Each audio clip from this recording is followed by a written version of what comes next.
Assalamualaikum warahmatullahi wabarakatuh. Saya Yesi Aprinel, CGP Angkatan ke-8 dari SMP Negeri 20 Batam. Kali ini saya akan memaparkan koneksi antar materi tugas modul 1.2.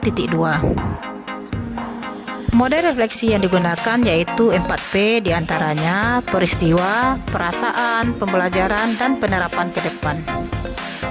Peristiwa yang paling penting atau menantang setelah saya mempelajari modul 1.1 diantaranya, saya mengetahui ternyata tujuan pendidikan menurut Ki Hajar Dewantara yaitu menuntun segala kodrat yang ada pada murid agar mereka dapat mencapai keselamatan dan kebahagiaan yang setinggi-tingginya baik sebagai manusia maupun sebagai anggota masyarakat. Pendidik itu hanya dapat menuntun tumbuh atau hidupnya kekuatan kodrat yang ada pada murid agar dapat memperbaiki lakunya bukan dasarnya hidup sehingga tumbuhnya kekuatan kodrat tersebut.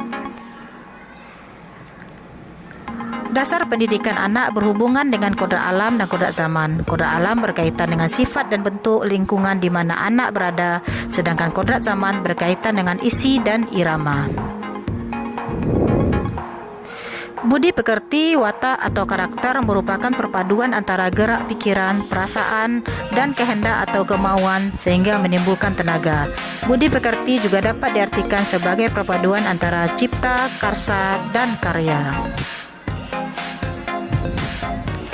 Peristiwa yang paling penting dan menantang setelah saya mempelajari modul 1.2 diantaranya, proses belajar harus selaras dengan kodrat anak bahwa dalam tiap periode usia anak memiliki kekhususan yang harus dijadikan bahan pertimbangan dalam proses belajar. Saya memahami bahwa profil pelajar Pancasila sebagai pedoman untuk pendidikan Indonesia dalam pembentukan karakter murid. Saya harus memiliki 5 nilai guru penggerak diantaranya berpihak kepada anak, mandiri, reflektif, kolaboratif, dan inovatif. Saya memahami 5 peran guru penggerak diantaranya menjadi pemimpin pembelajaran, menjadi coach bagi guru lain, mendorong kolaborasi, mewujudkan kepemimpinan murid, menggerakkan komunitas praktisi. Kaitan antara modul 1.1 dan modul 1.2 diantaranya, filosofi Ki Hajar Dewantara mengajarkan kepada pendidik agar menuntun segala kodrat yang ada pada murid dengan melakukan pembelajaran yang berpihak kepada murid. Ki Hajar Dewantara mengajarkan bahwa tugas pendidik menuntun anak mencapai kekuatan kodratnya sesuai dengan alam dan zaman.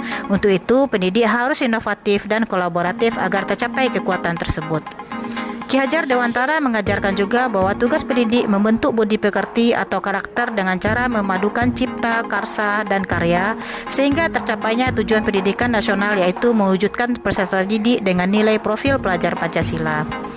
Untuk mewujudkan profil pelajar Pancasila, maka pendidik harus berpihak kepada peserta didik, mandiri, reflektif, dan kolaboratif. Perasaan yang saya alami ketika peristiwa itu terjadi, saya betul-betul tersadar bahwa selama ini saya merasa sudah menjadi guru yang baik bagi murid-murid saya. Ternyata masih banyak yang harus saya perbaiki sehingga saya bisa menuntun kodrat yang ada pada murid dengan melakukan pembelajaran yang menyenangkan. Saya harus bergerak dan melakukan perubahan sehingga peran saya sebagai guru penggerak dapat dirasakan oleh murid-murid saya. Saya harus memiliki 5 nilai yang dimiliki oleh guru penggerak sehingga saya bisa mewujudkan 5 peran guru penggerak nantinya. Pembelajaran yang akan saya lakukan yaitu sebagai seorang pendidik, saya sangat memahami betapa pentingnya memahami modul 1.1 dan 1.2 sehingga saya bisa mengenal diri saya lebih baik setelah mengikuti PGP ini. Tekad saya sangat bulat untuk menuntun kodrat murid sesuai dengan kodrat alam dan kodrat zaman. Saya harus berubah dan bisa menjadi fasilitator yang baik bagi murid saya dengan cara memiliki 5 nilai guru penggerak. Saya harus mandiri, inovatif, reflektif, dan kolaboratif sehingga terwujudnya pendidikan yang berpihak kepada murid. Penerapan ke depannya, saya akan melakukan pembelajaran yang menyenangkan diantaranya menggunakan media yang interaktif, bermain games, melakukan ice breaking, dan berkolaborasi saat diskusi kelompok.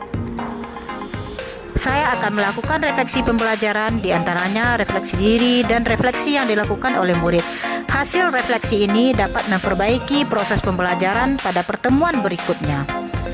Saya akan meningkatkan kompetensi diri dengan cara mengikuti pengembangan diri secara mandiri, baik itu secara daring maupun luring, dan konsisten menerapkan nilai-nilai guru penggerak.